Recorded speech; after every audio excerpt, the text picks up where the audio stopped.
the boundaries are and say, okay, great, you come in once a month, right? So I know people don't like the way that the compounding issue was obviously this time when he did do the situation, he wasn't graduated, and that hurt even more. So what's happened is it compounds the hurt. It's like you said you were going to turn up, you didn't turn up, and then I find out I'm not graduating too. It's like a double whammy. You know what I mean? So there's extra energy for her because of that situation. But yeah, we ain't gonna give her a pass because because he's a little bit of a mama's boy or whatever, because she still didn't do what she was supposed to do. You know what I'm saying? Telling me that, you should have told me that you wanted me to be there. No, what you really meant to say is that I should have told you, listen, don't do anything else. Get your ass over here. I don't need to be that assertive. There's no need. I want you here. Why ain't you turn up? It's an excuse for you not turning up. You know what I mean? Rather than just being honest about yourself. She's unaccountable. I'm just going to be real with you. And she's ready to deflect away. And then Devin just gave her the exit plan as well with it too. Well, hold on. You got to validate her feelings. Well, if I tell you I want you to love me in a particular way, and you tell me, well, I loved you in all the ways that I assume that I want to love you, right? I would tell you that you're wrong. Why would you, if Sean, your love language is words of affirmation? Oh, but Sean, I did quality service, and also I did quality time, and I did this thing. How can you can't see the love I gave you? No, you can acknowledge first and foremost, I did show you some love, but how do you want to be loved? I can't then, and Devin didn't do that. Instead, he just took it on. Well, you got to acknowledge. I said, bro, this is why you and Megan, this is why you Megan in the situation you're in now, because you're out here seeing things in this particular way, sir. Okay, all right. So go on, I'm Sean. just And I'll pass it I'm on. just gonna have to say, like, I can understand that, but all we've heard from the last few episodes is what Shaq needs, right?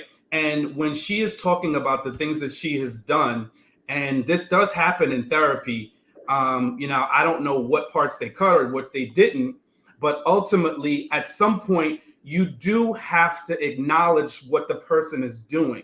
And I there's a agree. difference between somebody doing nothing and them trying to learn you, and also understanding that this is very early on in a process and there's multiple things going on. So you have to also give the person credit for the attempts that they're making, because they don't know you and they're still learning and they have their own feelings as well.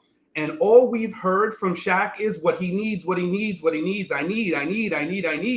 We haven't even heard him say the things that he is doing to appeal to her. And I think that is her misguided understanding of masculinity, where she is like, where are you providing for me? Where are you doing for me? Because I'm always feeling like I'm having to find these ways to coddle your emotions. And we talk a lot on this channel about climbing hills and sitting on the bench and healing. And I don't think he's done all his healing work. It's always about him and making him feel good and what she needs to do. What are you doing to take care of yourself, bro? And as men, forget the men. You have to be able to take care of yourself. And if you're constantly looking for somebody over here to fulfill a need, and no matter what they do, it's never enough, that can be very exhausting. So I think when Devon was kind of just saying, hey, listen, you need to kind of like acknowledge and hear some of the things she's doing, because it's going to be That's true. demotivating for her to continue if all you're telling her is what she's doing wrong. That's true. So did he also tell her that you're still in the wrong ballpark, or was he confused by the Nash? Oh, did he tell her that she was in the wrong Who ballpark? confused by the Nyash? Devon, because why after will you not tell her that, as great as that all sounds, that's not the support that he actually needs? Because that's not what he said. He said support for him is you coming along. So it doesn't matter what you did. You did everything else, but you didn't do what the person actually wanted. Right. So why didn't he add that point to her? So I'm with you as well. I'm agreeing with you Right. up to a point. I'm just saying that extra part, I don't know if the Nyash confused him. I don't know if he looked into her Southern Belle eyes. I don't know what I'm saying. I don't know if she had the cookies in the oven like she did for Dr. Oh Pepper, my so she can get away God. with all the madness that she got with last time. I don't know. I don't think she didn't even cook the cookies this time. She knew she'd get away with it. You know what I mean? So, but But anyway, I'm being a little bit facetious. Let me let the other guys get involved, and we go and tussle some more, Sean. Crystal, what's your thoughts? Woo. Y'all, please don't judge my facial expression tonight. I am tired. Hello to everyone.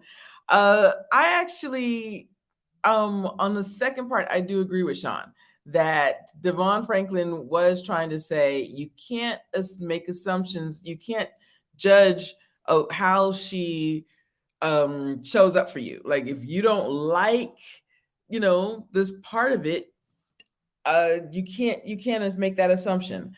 But and I actually appreciated that last part he said. And at this point, what's his name, Shaq? You gotta pick your battles a little bit. Like you have really been, for us, it seems about 2 or 3 weeks. It seems, but it's probably in the span of 4 days. But it's been dragging on and dragging on and dragging on. So I do think you have made her understand that this is your love language. And you walked out. She walked out after you. And y'all got up the next day and you're still arguing about the same thing. She understands that she messed up. I agree with Shaq that, okay, you supported me after our honeymoon. You felt obligated. That was an obligation. And she complained about it the whole time. Don't bring that up. This is a new day. This is a new time. This was something. But I do think, as we talked about last week, girl, now we hear more of it. We hear more to the story. Shaq said, I got hotel arrangements. I did all the things. You knew you were supposed to come. This wasn't like a flippant thing. You didn't, because she said on the after party that he made it sound like it was not as big of a deal. And it sounded like she did back out. She was going to go, and then she canceled at the last minute. So now we're hearing more of the story. And now this does sound like, oh, this girl was not showing up for him. This girl changed her mind and she would rather do the other thing. So it does sound like that you don't care, that you didn't give a damn. So I'm like, this does not look good, Kirsten. He does have a point in how he is letting you know it's not a want anymore. It's a need. I am being specific. I am being very definite in my speak. You want me to not be so, you want me to be more demanding. I am doing that. So, yeah, I'm like, Shaq, she's saying all the things. She's doing what, now you've put your foot down. He did kind of look like he was pouting a little just too much to me. You're pouting a little too much to me now, Shaq. But at the same time, I get it. Like, is he getting it through? He's getting his voice through. Yeah, I don't know. It's almost like, I don't even know if she's putting out what does she want? Like you did say, but Sean, I disagree with you on this. The mom, I think verbatim, Shaq went to his mother and said, she's not showing up for me. Like, and so she's saying, you need to show up for my son. It literally sounded like the mom was repeating a script to me. It sounded like, this is what Shaq told me you need to do. So she's repeating it to her, to Kirsten. And you said that he's a mama's boy, or I think she's a daddy's girl. I think that when we've seen it, so I don't accept that shit, Sean. I don't accept, because we've seen for the last 2 or 3 weeks, oh, my daddy this, my daddy that, and then we're like, is your daddy did your daddy really do it for you? So we're all questioning that. Yeah, I think that she really doesn't care enough, but I also think that he's kind of whining too much. That's it for now.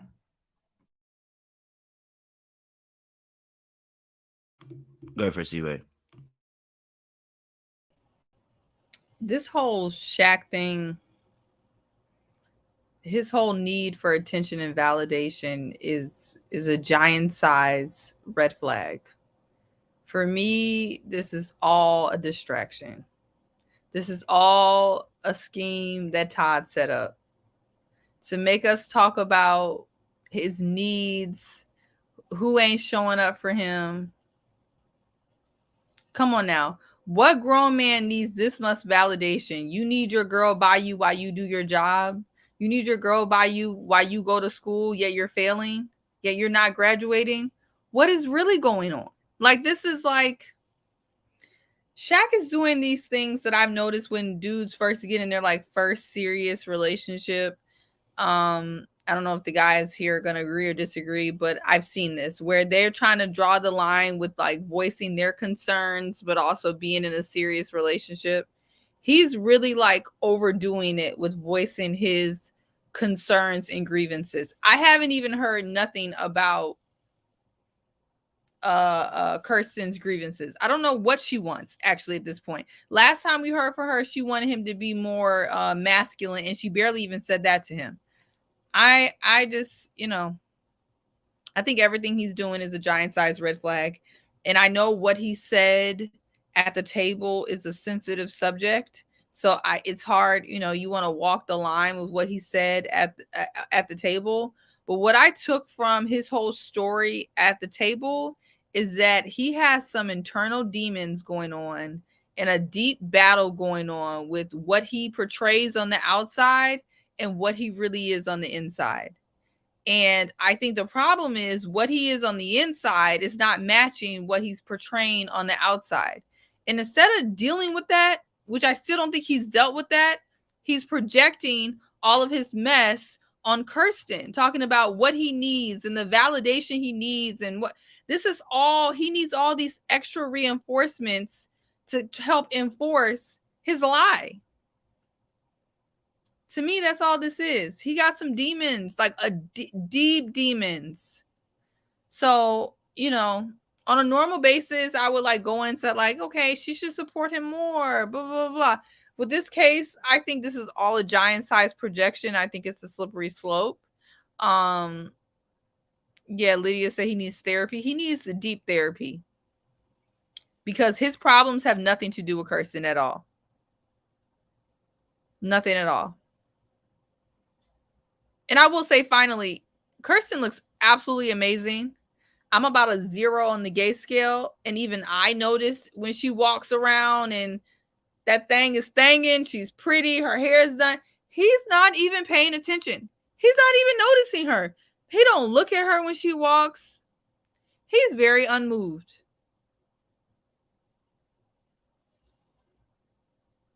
It's weird. Gia? It's too late. She can walk around. You've seen her walk around for like the last couple months. Like, he's seen it before. He hasn't been having as much access to what he's been seeing as much as he probably would have expected to with his new bride. But we did find out that they have been consummating their marriage. But it's not bringing them closer. She still showed very little. She wasn't even moved when he disclosed his deep issue. And I think that's why he was quite pissed, because it seemed to move everybody else. You know, remember the conversation was started by Nicole, obviously. But then both Clint and Chris said that they shared their experiences with knowing someone that's gone through something like that and what happened in those cases. And that's what compelled Shaq to speak up at that moment, because he'd gone through it himself. So everybody else seemed moved by it. She looked in the side of his dome, and Nicole began to speak for her. And Shaq probably thought, wait a minute, like, you just heard what I said, and that's pretty final, what I was going through. And I pulled through it, don't I get like something, like emotion-wise, some consoling, some, that's what you went through? Like nothing. So you know, as much as that thing be thinging, as you guys say, that's not what he needed at that time. You know, he needed probably more emotional support after disclosing something that he might not have told anybody. That it was just a vulnerable moment for him, right? But I think the real issue is over the time that they've been together, I think where Kirsten was very slow to warm up for the first however long it took. And yeah, I can see in the chat someone's put, you know, she grabbed him on the leg. But that's not saying, you know, that's not kind of emotionally supporting him at that time. And I think that now she's warming up to him. He's got to a point where he's realized that it's just taken so long. It's just not there. If he was where he was at the beginning now, while she's warming up to him, then they'll be a lot closer and we could see more of a connection. But yeah, I think that ship has sailed. So JR, if it's sailed, then why does he need so much validation from her? Well, it's just I think it's a very human thing to do. Like if you hear someone, if you cared for someone and you heard them share something quite harrowing or deep to them, you'd naturally be moved by it in some way. Okay, reach out and touch him on the leg. But at that time, what Nicole said, I think he wished Kirsten had kind of said. So can we acknowledge that we have to give room for people to also be themselves and not expect people to always do exactly what we want them to do? And it's not like she got up and walked away. She touched his leg. She stroked his back while he was talking. And for him to dismiss that, and this is the part where even last week I was saying he's selfish. That is a selfish act because you're just totally dismissing the fact that she's also processing what you're sharing at the same time. And you shared something very heavy. You can't expect that somebody's going to instantly react the way and say the words that you want to hear in that very moment. She touched him and she did what she could to try to catch up. So I just feel like if all we're going to do is he's never going to emotionally regulate himself. And then you would have thought that she said something rude to him the way he stormed up. When you create that dynamic in a relationship where somebody always has to chase you, it is definitely flicking the switch. And this is what I'm talking about when we're talking about the masculine and feminine. I'm not going to touch his sexuality because we don't know. And I'm going to take it for what he is that he is who he said he was, right? But you're switching the masculine feminine dynamic when he is getting up and exiting the table, and now she has to chase him to console him, to see what's wrong with him and talk him down. I think that is not a good dynamic to be creating in the relationship, and it also doesn't set the chain for him to be the protector provider in the traditional sense, which is exactly what Kirsten needs, right? He is needing to be chased, needing to be taken care of, needing to be coddled. And from what I see, it is switching the dynamic in their relationship. I actually will agree with Sean on this point. Nicole's an interloper and she needs to just stop. Just let people speak. Okay. Kirsten was doing all the things. She was acknowledging and she was hearing it for the first time like they were. Just because she didn't react or speak up the way Nicole did does not mean that she wasn't feeling or empathizing with him. And what's her name? Kirsten is probably not the type to jump in and speak up and shout like Nicole is. She may have taken him to the side and said, "Hey, are you okay? Thanks for sharing that with me." Or speak on it later, or just not be as loud and boisterous as Nicole.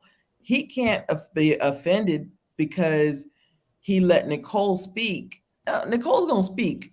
She honestly needs to shut up and stay out of other people's business.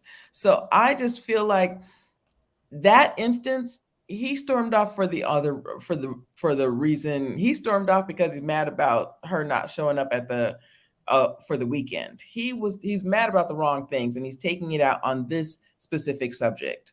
So I just thought that was wrong.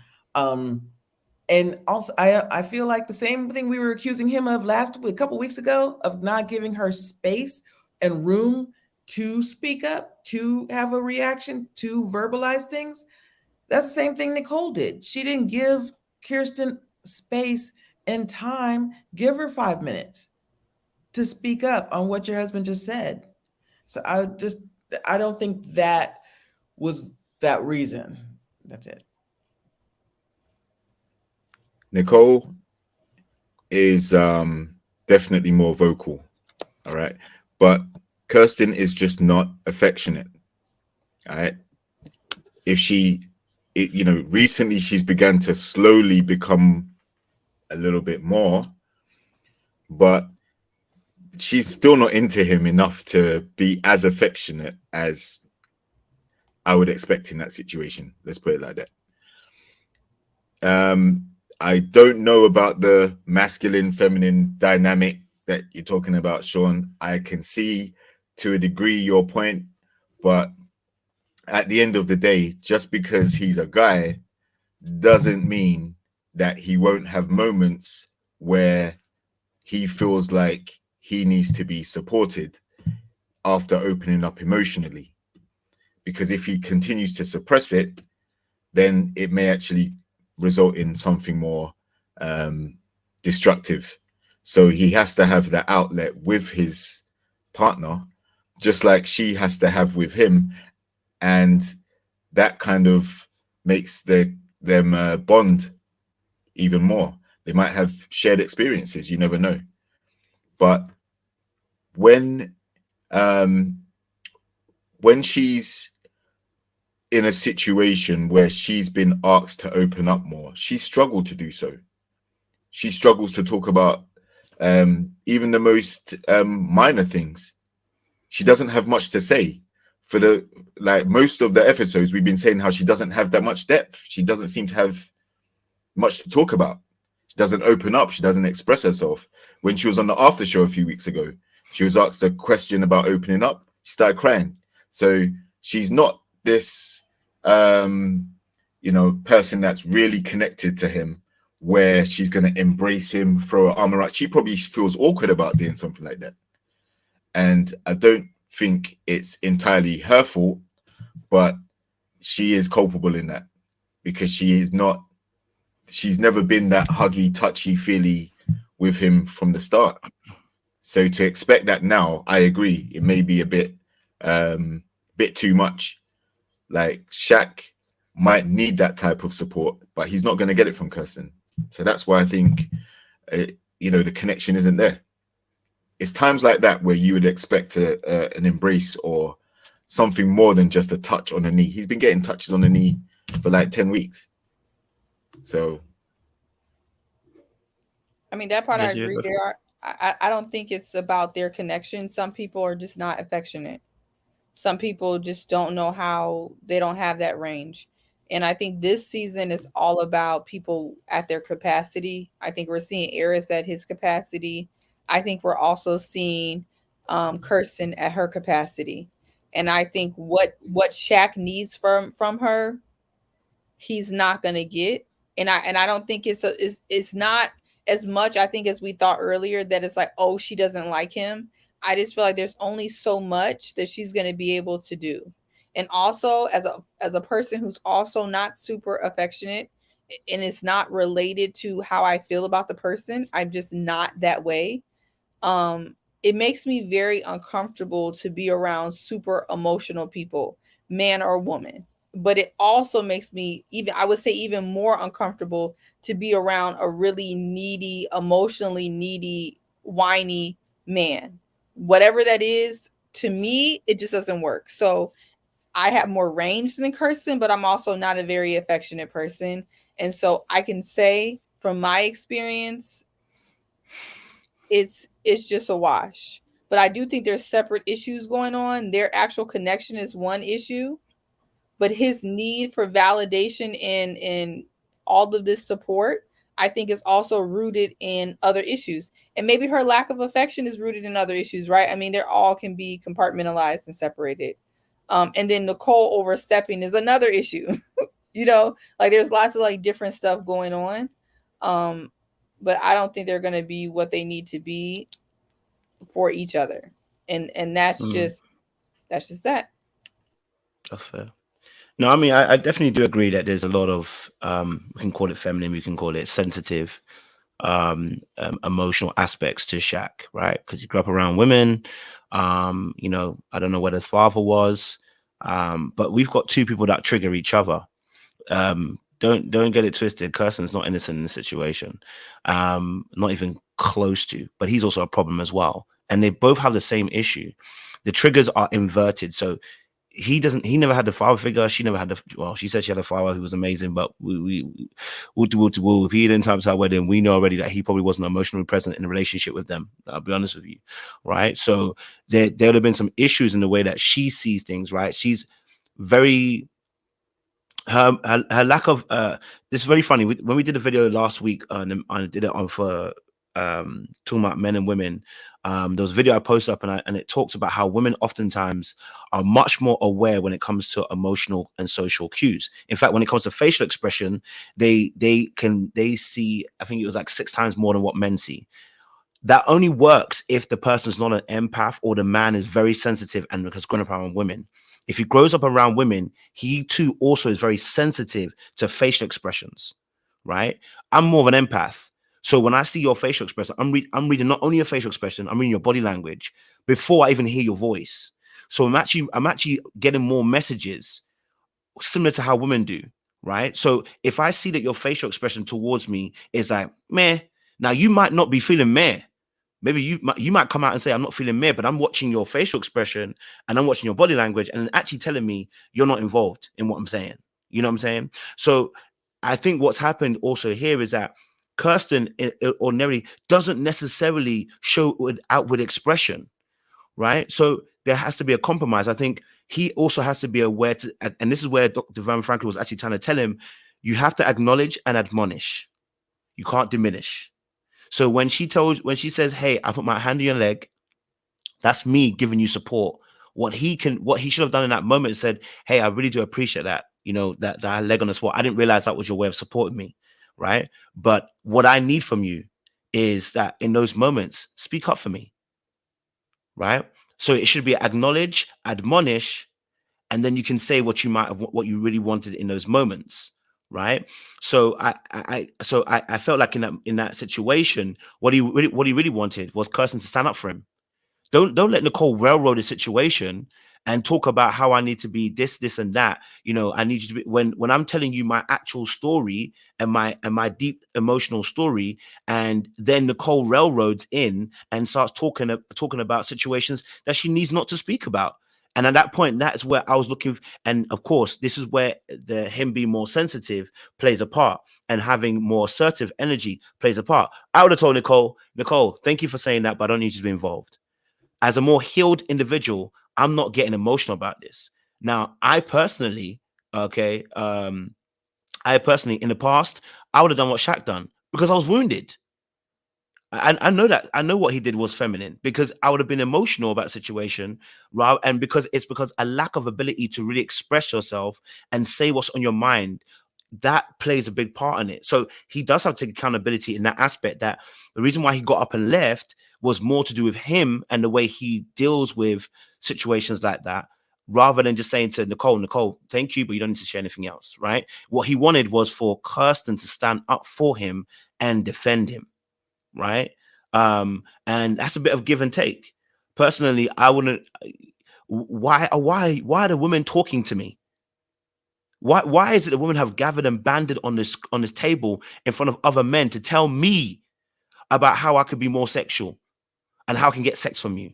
Why do they have the audacity to even have that conversation with me on the table? Which tells me you've allowed them in that space. It's the same thing when I talk about men not emotionally protecting women. She should have protected him. as soon as they started talking and say, hey guys, this is a conversation for me and Shaq. But if I allow someone to start saying, you know what, if you just, if Kirsten, if you just, put on a sexy dress, Coach just said he gonna run through. Do you know how embarrassing that would be for my partner to hear that everyone else is saying this stuff on the table that I should be telling you in private, right? But still, I agree that emotional get up and leave didn't need to happen. He should have been assertive enough to access that and say that after. He should have. So it was a tantrum when he it was a tantrum when he got up and left. It was all to do with a little bit of attention seeking in that moment. He wanted to show her passive aggressively that he was hurt by what she did, rather than actually assertively say to her, I'm actually hurt by this. Come, let's go outside and talk. Because that would have been a better way of doing it. If you had told her, listen, Kirsten, can we just go outside and talk quickly?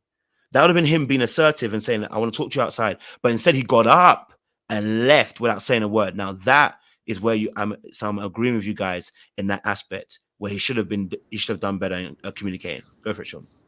Yeah, I would say I can rock with that. And I think even better, because there has to be range for the scenario, right? And again, I'm not telling him per se what to do, but I'm just looking at the severity of the situation. For me, I think the better way to handle that, one of two ways. One, we could have talked about this, and there's certain things you can talk about when you get home. When we're in the privacy of our home, hey babe, these are a couple of things that happened. I just want to, I want to talk about this with you because it bothered me. Or two, he could have whispered in her ear, hey babe, can you say something to Nicole? Like just like when they had the conversation where he was like, oh, you want me to be aggressive? Then I'm pretty much, can I tell everybody that, we've done it? So the same way he kind of did that at the table, like to nudge her, like, hey, this is what I need from you. He could have just said in her ear, hey, babe, can you just say a little something to Nicole right now? So I think that is a better way of giving the person a chance to catch up and to do more of what you would want them to do. And I would also lastly end with, Shaq is used to the women in his life coming to his aid, because you see how his mother had all of that information that Shaq was feeling, and she went and she told Kirsten all of that, right? So he's used to that energy from his mama coming in, and now the mother's going to come in and save the day, or communicate the message in the way that he would want it to be communicated. And I think he needs to learn how to be the asserter of the things that he wants, very specifically, like, hey, listen, this is what I want you to do, right? Or these are some things. And Kirsten has given him a couple of breadcrumbs and said, hey, listen, tell me directly what you want. And I think it's funny, like, I try to veer away from the masculine and feminine, but I see it in this dynamic. It just gets so twisted, because in so many ways, she's telling him, I want you to be direct with me. And he kind of wants her to just know, like, he wants her to read their minds. And sometimes men in relationships, we get frustrated with the women because we're like, tell us what you want. And a lot of times women will be like, you know what I want. No, I don't. I need you to tell me certain things. I do need you to spell it out for me. And I think that's what's getting flipped. And I think instead of her talking about sinks and drains and fixing pipes, she needs to be able to put the words together to say, hey, listen, I want you to be more direct. I want you to be more clear about what you want. And hey, maybe I also want you to stand on your feet a little bit more. Like, as much as I want to be here to support you, I really don't want to go to work with you. Right? So I think that's the balance, and where they need to find the better communication with each other to get what they want.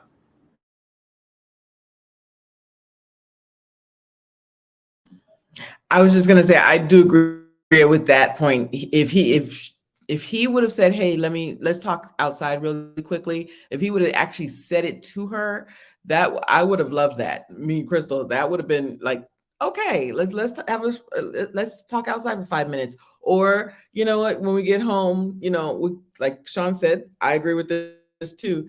Don't bring your personal business out in the street. Let's talk at home. But the storm out, that was not cool. I don't agree with how he did that. Yeah, we'll get into the other storm out later, but that, I think he should have said something. I will say though, I'm gonna say it again. I told y'all, Kirsten wants a thug. Okay, Kirsten wants a thug. I know you don't want to hear it, but when Aris said, "Get your and pack your bags," how would you feel? She was like, "Yeah."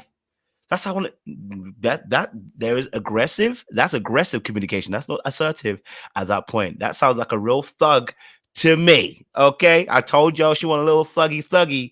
You didn't want to believe me. Okay. All right. So she like a little thuggy. Get your pack your bags and get the heck with me. She like a little thuggy. Hold up. Did you think Eris was flirting? I don't know. He was definitely flirting. He was definitely flirting, Seaway.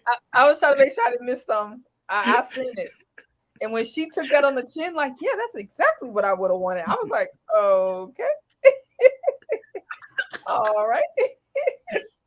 Not what I thought you were going to say, but sure.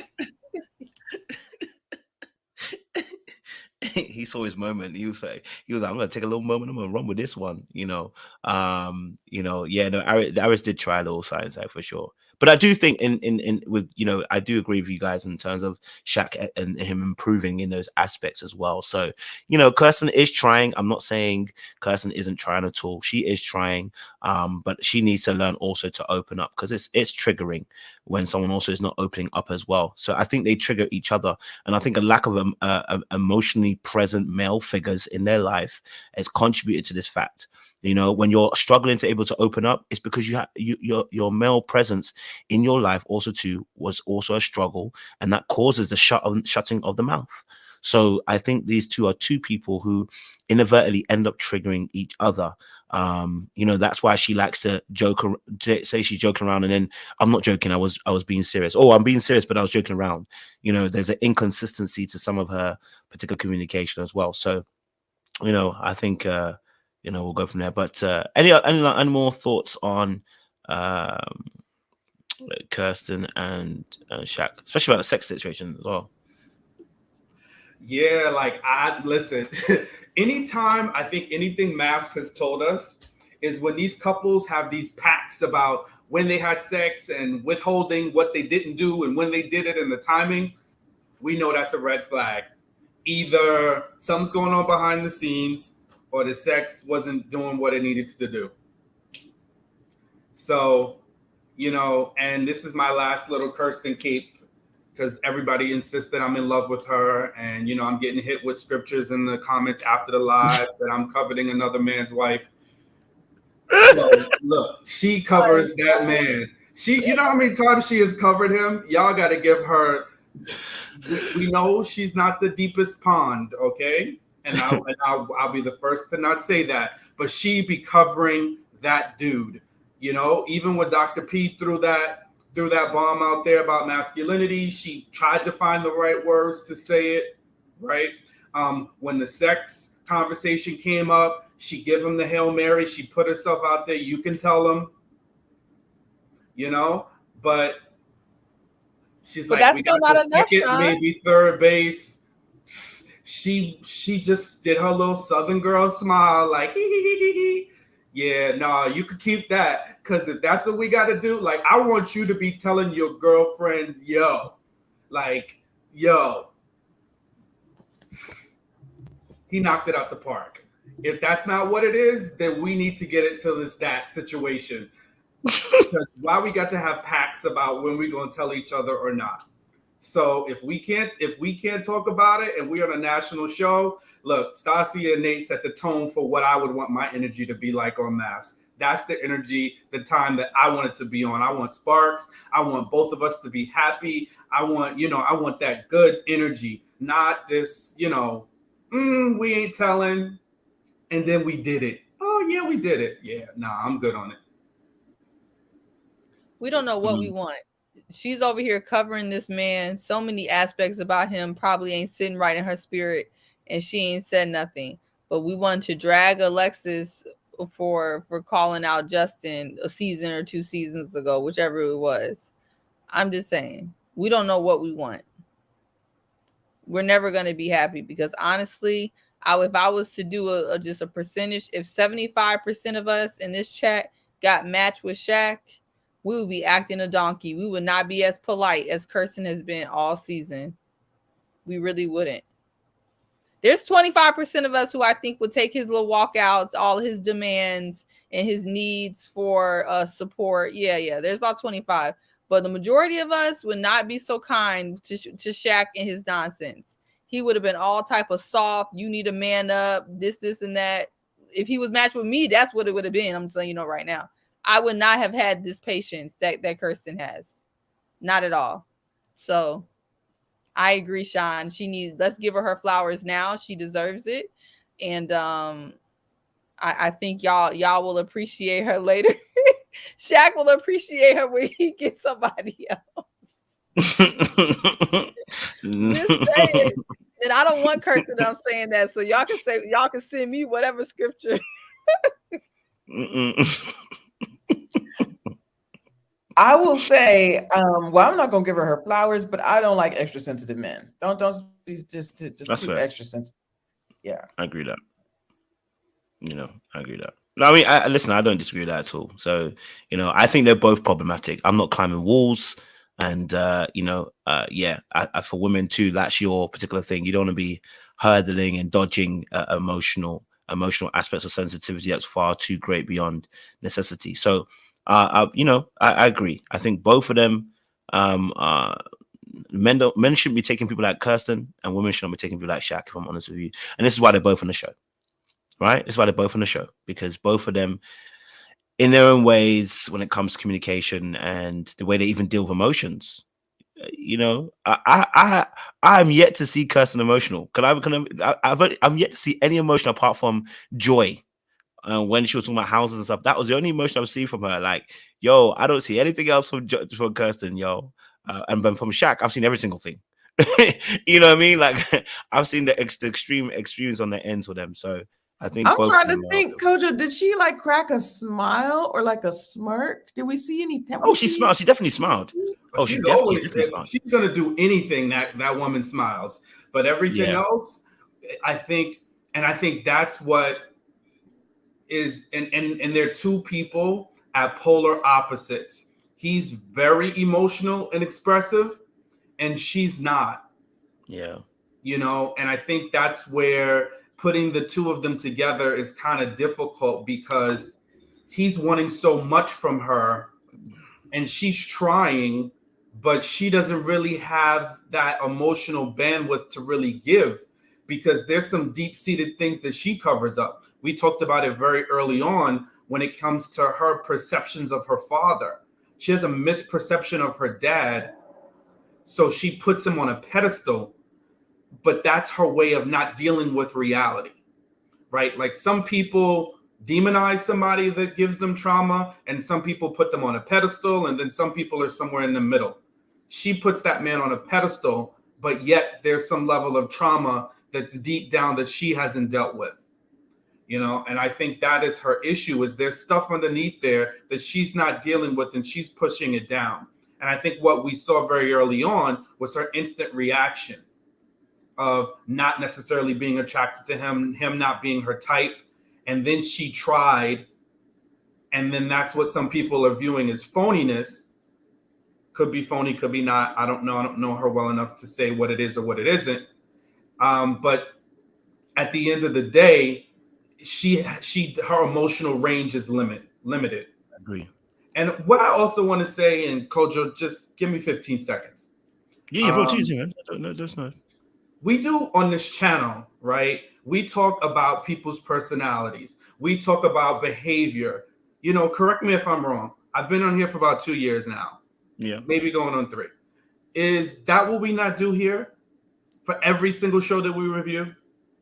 So we, the last time I checked, have a right to have a difference of opinion, right? So it's going to happen. And my opinions are sometimes right, and my opinions are sometimes wrong. So I'm not triggered. Nobody on this panel is triggered because we have a different opinion than you. I'm not in love with Kirsten. I don't live in a land of delusion. I live in reality. So yes, do I find her completely attractive? 100%. Is she a baddie to me? 100%. But I'm smart enough to know and be objective and to look at behavior. So I may not agree with some people in the audience. I may agree with some of you, but it doesn't mean that I'm lost in the sauce. Okay. And just because I'm talking about some things that I see, it's because maybe, yes, some things I can relate to, some things I can see. And that's where I'm coming from. So I'm just kind of like over the comments. It's like, it's starting to really drain me, you know, when we get up here, and it's fun to really talk about these people and dive in and get different perspectives. You know, like I thought that was the fun of this channel. So because I don't agree with you, I just kind of like get annoyed with the fact that we have to start breaking me down because I don't agree with what somebody else is saying. You know, let's have fun. Let's be smart. Let's have some depth and some range, but let's avoid, you know. Who's coming for you, Sean? Who we got to block? I'm tired of the comments. I'm just tired of them, between some of the live comments, some of the after comments. It just needs to be a bit much, you know? But so, Sean, they come for me too. Like somebody said in the chat that I be caking for what's his name? I don't even remember his name, Shaq. We all tired. It's okay. It's okay. No, I might say come back to somebody in the chat. This is me identifying with Shaq. So since you say I need it so much, right. this is me telling you very clearly what I need, and what I need for them to do is knock it off with the narratives. And I don't even remember the man's name. I don't care about this man. We don't know him. No, I support it though, because people always be like, you know, just ignore it. And yeah, most of the time, I think that's what we all do. But you have a right to you have a right to speak your piece. And sometimes I gotta speak mine. Everybody gotta speak their piece. That's fine. I support your Shaq moment. You gotta say what you say, as J Dubs will say, okay? Say what you say. Say what you say. And just like I went back at somebody in the chat that said, no, that's not true. Like, and Hey, stop it. Hey, Sean, you forgot to get up and storm off. That's why I draw the line. I just put my camera off, right? When you go into dramatic sign-off territory, you done gone too far. And Sean is good for a turn a camera off too. Sean, in a second, I'm done. He needs to tell us what he needs, how we can support him in these moments. But if he doesn't tell me, I'm going to tell him I've supported him already. By giving him the free space, I've supported him. Just saying, you know what I mean? What you need from me, Sean? What do you need from me? How do you want me to support you? How do you want me to support you, Sean? Because that's for me. I listened to you. I thought it was me supporting you, but that's all I needed, bro. I asked for 15 seconds. You gave me my 15 seconds. You time them out? I can time them out if you time them out. No. That's good. I agree with you, way though. I just need to get it off my chest because it's been a slow build for the last, maybe like 3 or 4 weeks. Is I have what I relatively consider to be thick skin. But it just was starting to grate on me a little bit. That's because normally you're tussling with me, and all of that energy that you get right now is normally the negative energy they spew towards me every time I disagree with some. So that is the reason why you feeling it, because now you're disagreeing with Kojo. I'm just letting you know. No, funny enough, it's not that. It's not even that. It's not even like the people coming like, oh, because they've said in the comments like, oh, I'm Team Kojo, I'm Team Sean. Like that doesn't get to me. It's the narratives. It's like, I think if there's anything that bugs me is when somebody like starts to spin a story about you, like they know you, and then they start like going on and on about you. It's like, we've been doing this for 2 years. Just because we disagree diametrically on a topic, it's okay. And I'm not saying, oh, I got it all figured out, but I'm saying like, we don't need a narrative. Don't spin a narrative. Like, just tell me I'm wrong and tell me you disagree with me. You must have forgot when it all started. You forgot you was in your mama I don't mind the tussle at all. Tell me I'm wrong. Give me facts about why I'm wrong. But like the tussle, you know what it really was? What really it was when somebody in those comments said you need to check your salvation. I think that's the thing. Over the We've been mad about that for 2 weeks. That was it. You've been mad about that for 2 weeks because they said that. I haven't let that go. Yeah. When they told me you was covering another man's wife. Honestly, you gotta laugh at that. Like, what you going through that you questioning my salvation? You don't even know me. Like, what? Trey Mac, shout out to Trey Mac, is He said Sean needed his leg rubbed right there. Do you need your leg rubbed? I ain't gonna hold you. If Kirsten was rubbing my leg, you wouldn't even have me on this live, Coach. Which leg? Which leg, Sean? It don't matter. Any one of the three of them that I got, she could rub, and we would be just fine. Well, the funniest part is, Sean, when they first met you, they said you was in your mama basement with no windows. So you should already know. And that was like 2 years ago and some change. two whatever. It was a long time ago. So look, if we gonna do anything on this channel, we gonna spin a story and create something in our heads. So God bless everybody. Jesus, but what? check your salvation. Wow, like really? Hey, Sean needs to check his salvation. The way he was peeping for Kirsten, maybe he's batting for Satan. Who knows? Not my brother. Not my brother selling me out.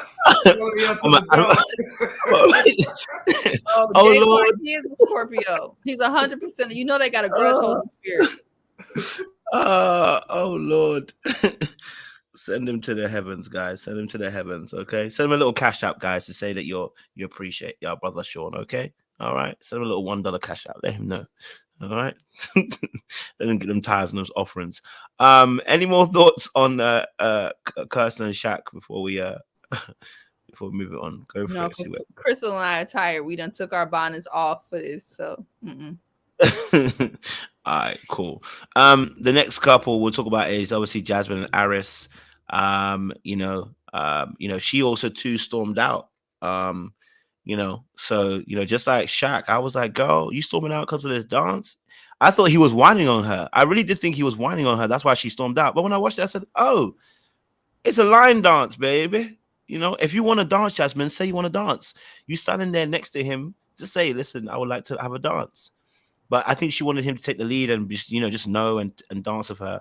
But it's been a bit awkward with them for the past few weeks in terms of what personal touch is, personal space. He said earlier on about the kiss stuff and everything as well. So I want to know. I want to know what your thoughts are on this. Yes, where you opened your mic, go for it.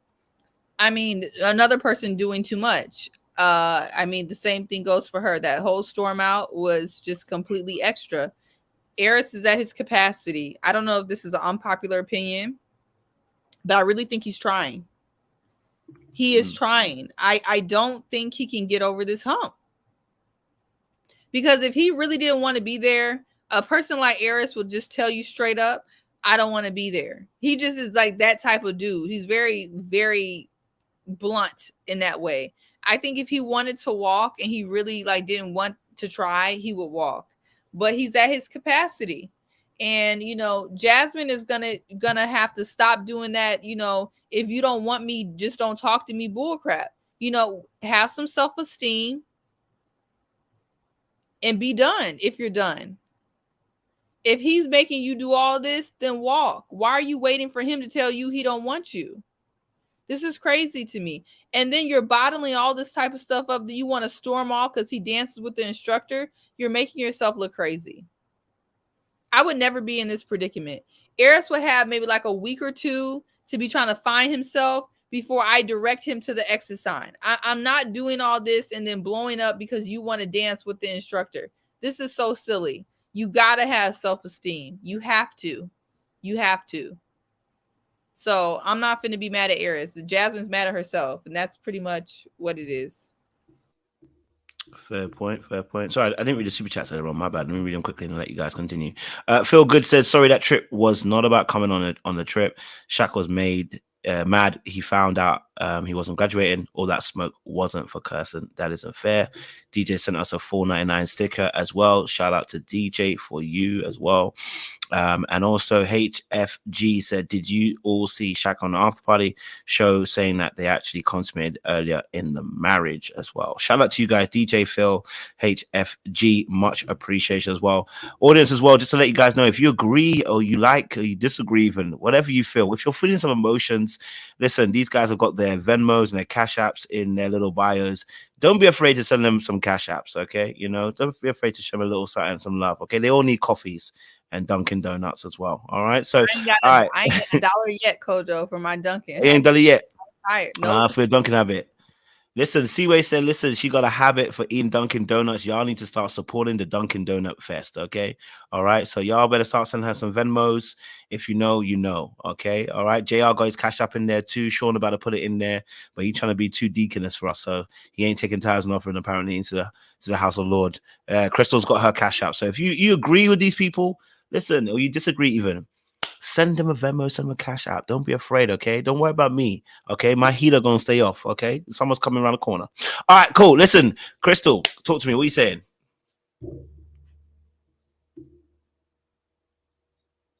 Sorry, I couldn't even get on mute. Listen, this storm out was a buildup of weeks of frustration, and I do think it was a little bit. It was a little bit too like, what's that for? But at the same time, she's so frustrated, she's so annoyed that he's not giving any effort. I do agree with Seaway though. To him, this is trying. He is trying. Unfortunately, he's so blank face and he's so he's the one that there's no emotion on his face, no nothing, that it doesn't look like trying to her. To her, you put me at a 4 or 5 6 weeks ago, you need to try a lot harder. So to her, that dance was well overboard. I do gotta give a shout out to Devon Franklin, to his barber. That he looked clean. That man was smooth. The skin was smooth. Looked like the color of French toast. Like real good. Oh, I was damn near distracted. I have to say. So I'm gonna give him. Ooh, so I was pulling a Sean that's with Kirsten. I was like, I was speechless for a minute. But Devon has this conversation with Kirsten, and he's saying, well, he's not trying, he's not doing this, he's not doing that. And he did pull a little bit out of Kirsten, but then when he goes to what's his name, and he says, well, why don't you try a little harder? Why don't you probe more questions? And I'm just like, they're not there. They're not going to get. He says that's his biggest hurdle, and that's it. Now I got to talk about what he said to Dr. Pepper. If a man walks in the house after being at work all day and throws up this peace sign and says, "What's up?" to his wife, he don't want you. That is not romantic. That is nothing, girl. That says everything. So, what else? A man, and also, if I'm with my husband and he's got to put a timer on to text me, that he don't want me. That's it. That's it. He should not need to put a timer on.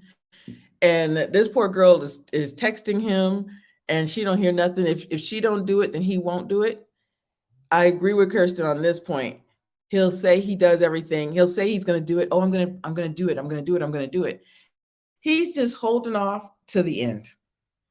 He's just holding off until the end, until he can get that check, because he's like, that's our biggest hurdle. And oh, well, Devon gave me some good ideas, and maybe we'll do this and maybe we'll do that.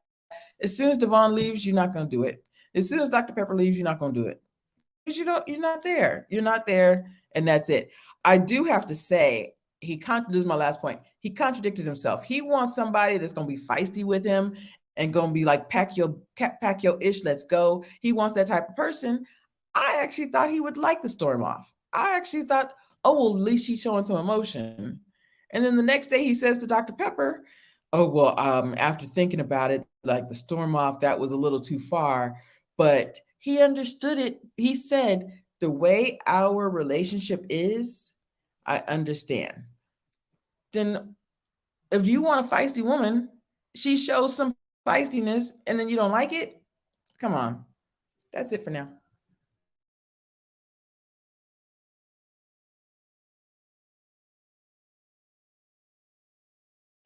Yeah. Okay. So, man, Aris and Jasmine are the mirror of Shaq and Kirsten. Only the gender roles are reversed. And Aris gives less, I can't even say it's less effort, but Aris just seems so unmoved. Like he talks, like he'll say a few things. Like when he was with Devon, it was very revealing what he was saying, right? It seemed so, he actually seemed so nonchalant about the way he was answering the questions. And Devon's there to try and obviously bring them closer and to try and bridge a gap for them, help them where they're struggling in whichever areas they're lacking in at the moment. And man, like Aris is definitely checked out. I saw my boy on the couch, comfortable on the couch. I'm thinking, yo, you've only been together a little while, right? And surely there is no way you can say yes on decision day when you're already sleeping on the couch and comfortable doing so, and comfortable not being affectionate or intimate with your wife. So he had the opportunity to quit the process. You know, when they sat down, he was asked, what does he want to do? And to my surprise, he turns around and starts giving her all the words to say, yeah, you know what, I'm going to try and I'm going to do this. I was just thinking, yo, bro, you don't know what you want, bro, because you're not acting like that. You show absolutely no interest emotionally or you know, intimacy wise to Jasmine at all. So I can understand why she's frustrated, because that must be high up on her list of love languages. You know, the intimacy aspect, the being held, the being you know, cuddling, and all the places that can lead to on the right day of the year, right? So I was confused, because Aris is low energy, and that's the one thing I will say. He's been consistent the whole time, the whole season. So as much as he tries, it's like he's talking to try and convince her that he's still in it, but like we can all see. I think Stevie Wonder can see, Ray Charles can see, he is not emotionally invested or connected to Jasmine at all. And if he can't get over it at this point, even with the intervention of Devon Franklin, even with the intervention of Dr. Pepper, you know, the countless times that they've been around the other couples now, he's just not motivated.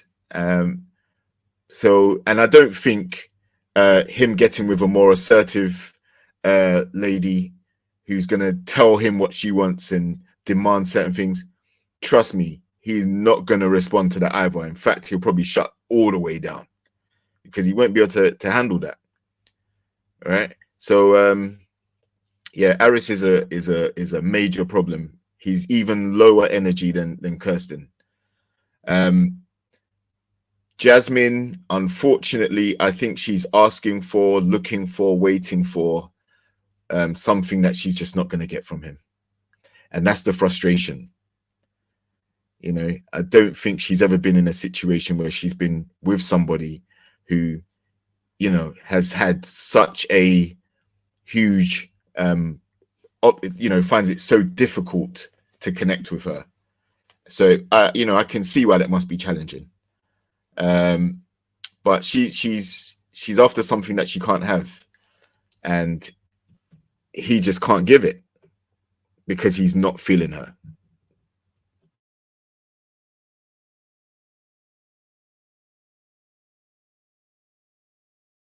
Go for it, Sean. Yeah, I think that it's unfortunate that she seems to want this more than she needs to. And I think like what we often see with folks in these situations, you know, that come into the Married at First Sight is we see the reasons why they've struggled in relationships. And I think for her, there's a level of validation, and also maybe her picker / judgment is off, because I think Aris has shown her enough to see that she shouldn't even be wanting energy that he has. Now, I think, you know, and Kojo, you mentioned this, that she's very passive aggressive. So that's her way to go about handling things. But I don't think she's fully arrived, right? Like, she's still just upset and insulted versus he doesn't want me. And I've seen enough to know that I shouldn't want him. Like, that's where she needs to be after everything that she's seen in this situation, because why would you be wanting attention from him when you see the range that he has? And he's a 39-year-old man.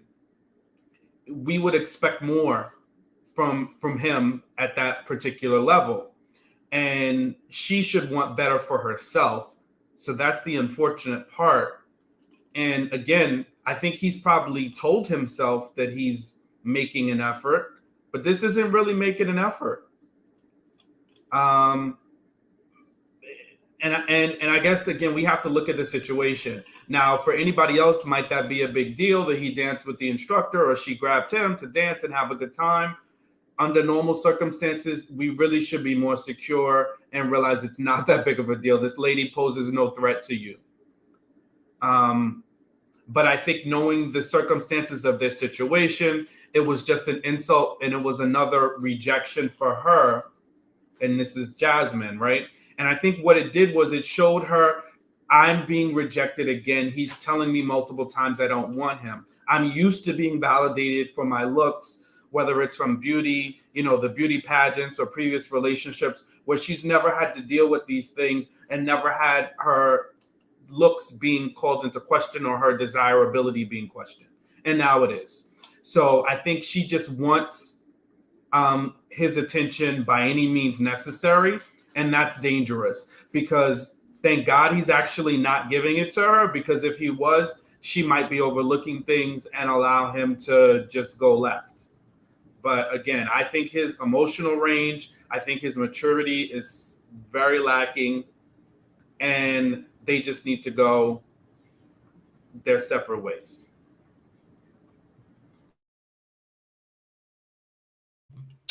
Yeah, listen, you know, I've been trying to help Aris, but, you know, sir, it's time. You know what I mean? Like, it's time to call it. Yeah. At this point, we're just doing what we need to do to stay on the show, so we can collect our check on for each episode that we've been on. Right?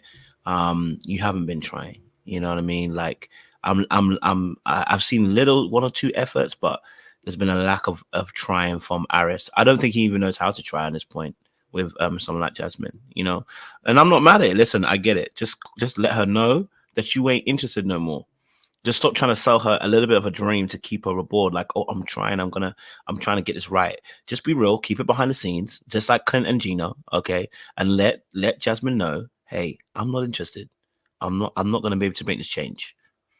I'm not gonna be able to make this work. Like, put her out of her misery. You know what I mean? Like, stop dragging her along with you a little bit alongside the road. That's what I feel for Aris as well, right? But I do want to also say this. I did say it. Jasmine ain't got the depth. I told you already. Okay, Jasmine has not got the depth. She has not got the depth. I told you that was a big issue with Jasmine when she was doing her little, when everyone said, oh no, she's so tired of Aris and she's over it. No, sis didn't have the range. Okay, she did not have the range. All right, they had a conversation, and was it Devon Franklin? He pulled up on it when she was talking about you don't even talk about your past and breaking things down. She was like, no, I've had a great life. I said, this girl ain't got the range. She has not got the range. Okay, all right. And I think that also is what the cousin also saw as well in terms of the beauty pageant answers. The range isn't necessarily there in terms of depth. Now, I'm not saying that Aris is the most deepest person you've ever met. I'm not saying that. I'm saying that for Jasmine, I don't think she has the range. Okay, yeah, don't think she has range. Go for it, Crystal. Because nothing bad has happened to her. She doesn't have range. No, it's not just bad. No, something bad has happened to her though. She was as she found out, she's been bullied for 3 years. She was bullied, yeah. And She was bullied. Yeah. Well, to her, that's not as bad as what Eris has been through. Now, I do think Eris is looking for somebody who's, been through some rough times, or somebody that'll has robbed, stealed, or gone. She wants that roughneck kind of woman that a little rough. But she hasn't had the range comparatively to Eris. Is that what you mean? Because it's not comparatively. She just doesn't have the range. She just doesn't have the range. When he started talking to her about what he had been through, and then he asked her, "What have you also been through?" She couldn't give any examples, and I was like, "Yo!" It took Devon to become a therapist for her to even able to pull that out of her, and even then, she was still struggling. And I said, "She doesn't have the range. It's okay. Sometimes some people just don't have the range, and I'm not saying she's vain or anything like that, but she has got by on a lot of looks wise." This is why she hasn't had to work on some of the depth aspect. And that's actually what's caused her to look at men in a particular way, wanting a certain type of man, because they're responding to what you have within. So when you give that little that you have, these men are responding to the little that you have, right? So I personally don't think she has the range. And that's why I said that time when she got fed up with him in the kitchen, having a conversation about it, she made it about, I'm over it. She wasn't over it. She just didn't have the range to be able to explain some deep things. No one's saying, come and give your whole entire catalog of madness, but you've definitely been through some things. You can definitely explain some things from a deeper perspective, but you haven't been able to do that. So, yeah. Yeah, I think, too, what I see with her is she represses things. And I think people like that, they repress the stuff that they've been through and they minimize it versus dealing with the impacts of it, right? So she shouldn't have to have been through a war to have some things to talk about. We all have experiences. And one of the things that she mentions to me, and that's where I think some of her passive aggressiveness in dealing with issues comes from, is when she talked about never seeing her parents have a disagreement. Right? So I think in her way of dealing with things is repressing it, pushing it down, because that's all she's seen. So I think there's stuff that's buried in her that was never really brought out. And I don't think it's going to take work to pull that out of her, which is a wall. That mixed with the rejection that she's feeling, which if you think about her beauty pageant stuff, she's used to being elevated for her looks. She's used to that not even being something that's an issue. So I think she almost feels like she has to now prove something she's never had to prove before. So now her digging down to somebody that's already repressed, that she just doesn't have the capacity to do it. But she wants to win that approval from him for so much because she's so used to getting approval. And remember he mentioned, like, I would expect that you would have more swagger as somebody that's won some pageants. I would expect you to be showing your awards and showcasing yourself. But she's so used to repressing and staying in the background, but just a little bit of showing herself and getting that validation. Right. So I think she's got some things that she may not think they're there, but they're there that she has to work through. I agree with that. I think that she has the range. I just think to her, it doesn't show up the way Eris wants it to show up. I think that there are a lot of pageant girls that are humble, and Eris wants her to be less humble. He wants her to have more of that swagger. He wants her to be more forthright, and she's not there with it. So I think that she's got the range. I think that her range shows up differently than Eris's range. And honestly, Eris's range didn't show up until now, until Dr. Pepper said, pull some questions out of a bowl and stuff like that. He's just emotionless and doesn't do until they have these little tasks to play. We've said, I don't think Eris is deep at all. So I'm like, now, but I think that his range shows up kind of in sadness. I think that that's where his range kind of shows up. So I think that she has the range, but it just shows up differently than Eris's range shows up. So that's it. Yeah, no, I mean, listen, I mean, I think he won. I think he expected her to be a certain way in it. Do you get what I'm saying? Like, and sometimes I'll be honest with you, I don't think she's that humble. Can I be honest with you? I don't think she's that humble. Personally, I don't think she's that humble. It's what I call false humility. It's actually rooted in you being afraid to actually be confident because you're scared that you could be looked at as arrogant. And oftentimes you're so used to playing the background role, like Sean was saying, it becomes like, I'm humble. I have the same thing. So I know, I'm like, I'm humble, I don't be braggadocious. The reality is I just don't like doing that because, in all honesty, I am not used to being that way. I'm not used to promoting oneself in that way. You know what I mean? So, I think that is more or less about she's not humble. And I think that's why, the humility would have drawn him in. The humility would have drawn him in. True humility would have drawn him in. But she didn't have the humility. She had, I downplay myself, which looked like a lack of confidence. You know what I'm saying? So if you can be humble and people will love you for that. But you can have false humility and at points in time where you should be really just be like, this is me. This is me. This is what it is. This is me.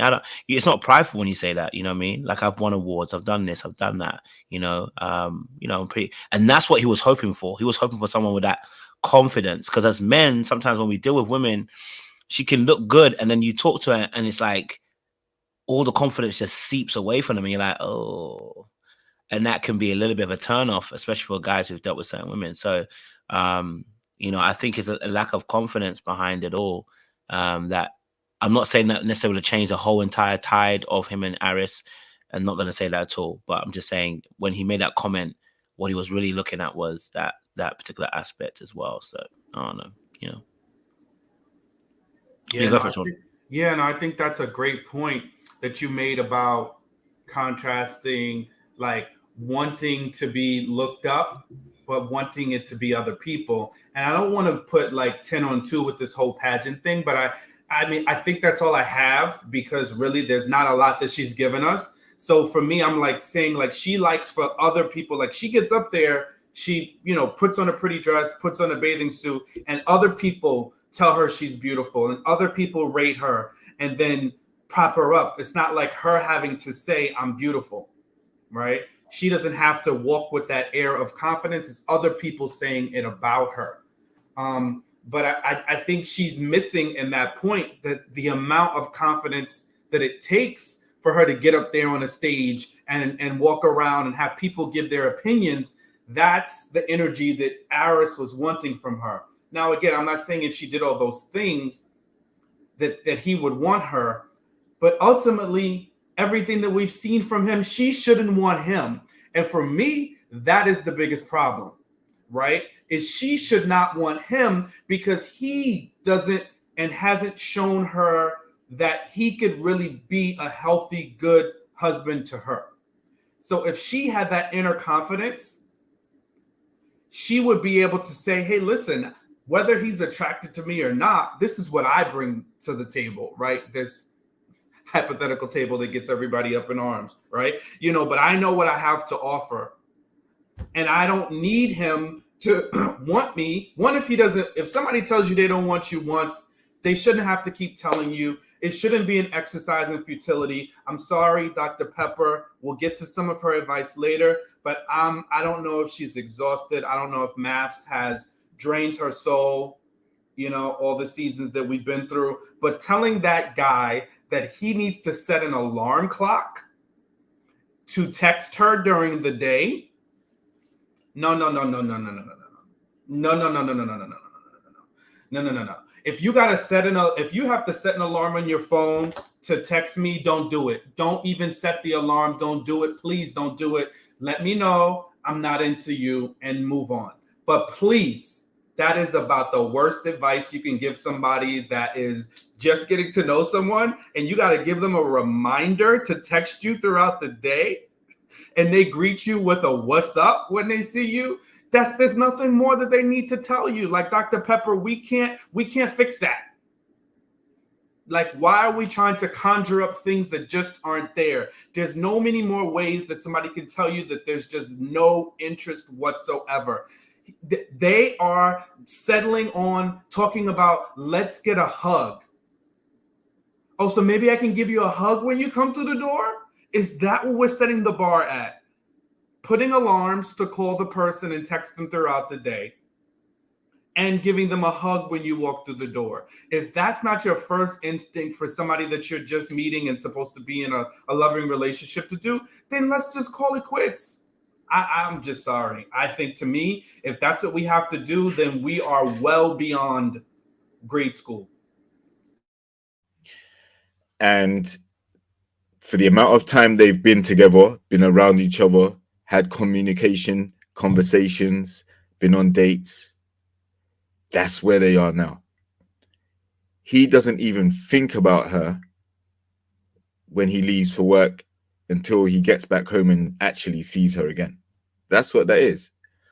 And that distance between them emotionally and in their marriage, that's exactly why she got pissed she felt hurt when she sees him dancing with the instructor. He don't know that woman at all.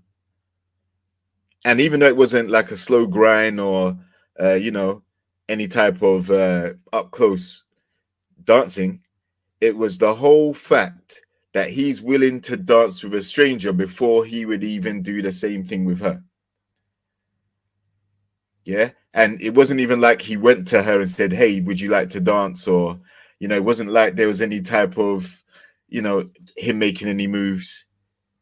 It was something that if she has all of the things that you guys are saying, it's going to hit harder, that type of rejection or that type of insensitive action from him, because he obviously isn't that self-aware to know that all the couples are line dancing together, and while he's dancing with the instructor, his girl, his wife, is by herself watching. So that says it all. At this stage, if it was going to work, they would be a lot closer than they are. All of this stuff that we're talking about now, that could have, that's something that should have been discussed and maybe have popped up within the first few days. But after being together so long, this guy is emotionally unavailable. He's got too many things going on inside himself, similar to what you were saying with Shaq. He's got so many things going on in himself that his expectation of what he expects from Jasmine isn't even that much, because he doesn't care. He doesn't care about her like that. He's not interested in her. He's not attracted to her. And I just see lazy, like his communication when he's talking, whether it was to Devon Franklin or to her, it just seems like very, okay, yeah, I guess I could do better. It's just so low energy, and she's more vibrant, and maybe that's just a clash in personalities there. But let's be real, this relationship doesn't have any chance of success based on mostly Aris not connecting with Jasmine even on any type of level. So they both have faults, like everybody does, but his energy is so low in terms of what he brings to their relationship. She doesn't have anything to work with. If she's always trying to G him up, she's almost cheerleading to try and perk him up into conversation and things like that. So I definitely see her frustration, and she's voiced it multiple times to the experts, to the group, and to him personally. And it's still where it is right now. So Kojo, this is a safe space, right? So It is. I was telling them earlier in the chat while we were waiting for you. One thing I'd have been like Aris is with that line dancing stuff. I don't do that so well. I don't do the electric slide. I don't do the cha-cha slide. And whatever else, them organized dance moves, I'm going to be sliding to the left to my seat. Sorry. I don't do well with those organized dance moves. So I'd have been stumbling and fumbling my whole way through it. Whenever I'm at a wedding, a party, or anything, a function, those songs come on, I inch my way. I inch my way to my seat. I'm sorry. Take my black card. You can revoke it if you wanna. The Cupid shuffle. This is the Cupid shuffle, and I shuffle myself right to my That's until Sean gets for training the system. You ain't seen that for Sean. That Sean gonna dance. Y'all ain't seen that show before. This guy is a different kind of bravery I've seen. Less said the better. Yes, y'all, go on. Listen, if in doubt, Sean, just do the Clint. Just make it up, bro. Nah, bro. I'm not gonna do the white people shuffle. I'm gonna sit down. Listen, I do any other dances. I got you on that. But them organized dance moves, I don't know what it is. Maybe I don't take direction very well. Maybe I'm stubborn. That's my inner stubborn child that just won't let me listen to the direction. Because if you listen to the songs, they're all in the direction. Slide to the left. Slide to the right, crisscross. But I just want to do what I want to do, so. Listen, Clint was getting jiggy with it, yeah? He was. Like, I got to give him credit. And like I said in the chat earlier, like it seemed like the more dramatic Jasmine got, the more erratic Clint got on the dance floor. Because he just seemed to be having, he was lost in his own world to that bluegrass or country music or whatever he's listening to. So I'm not even sure the group were really aware of how strongly she felt at that time when she stormed out. Like, I noticed nobody really checked for her like that, right? Kirsten went, but yeah, like the fact of the matter is, when these two couples, when these groups get together, they have a chance to see how the other couples are getting on, and they get to share their experiences. And that's probably something else that frustrates Jasmine. She can't brag about how close they are and the advances they're making in their relationship. They didn't have nothing to talk about. Nothing at all. They didn't mention a thing about how they were getting on. She talked about being bullied and whatnot, but there was nothing about their relationship and where they've been actually making moves together. So, this relationship's done.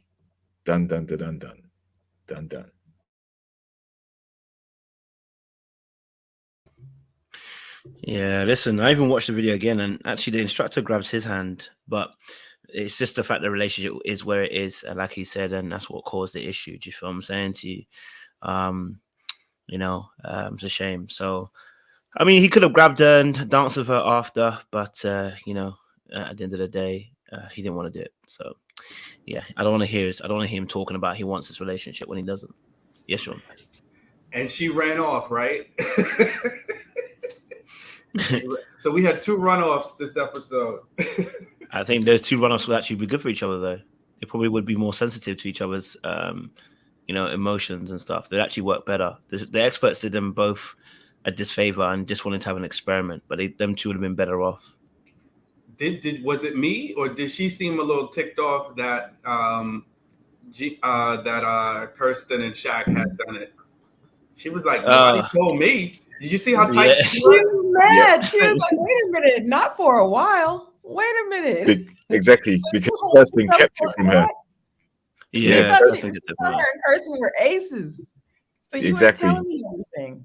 That was funny. She thought her and Kirsten were tight, and if anything like that happened, she would have got to know about it. So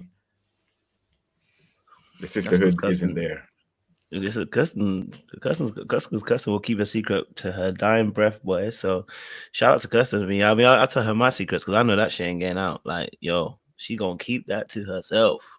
Okay. That's our little secret, and that's how That's our we little keep secret. it. Don't we talking? But don't He talk was too watching. much. I'm telling you, he was watching us in retrospect, and he heard me say, "Shh, Shaq, just stop talking, bro. Just stop talking." Honestly, it was a bit too much. I ain't gonna lie. I know Now we're back he's on back him, to but talking again. I know. It was too much. And I ain't gonna lie to you. The only part that was a little bit sus for me is the way he said, "We did it." I was like, I was a little bit like, ugh.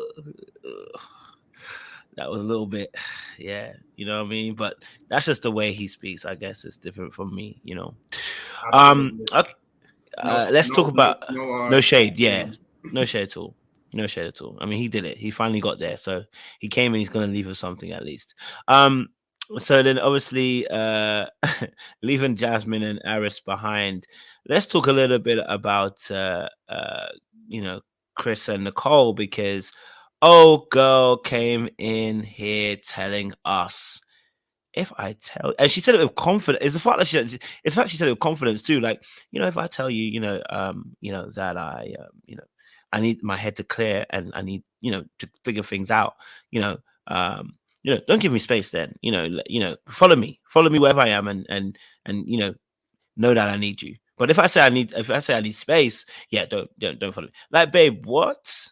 Come on now, sis. I need you to straighten it out, man. Make it very straight and make it plain. You know, just be direct. I don't want you to be around me right now, or I do want to be around you right now. That's all.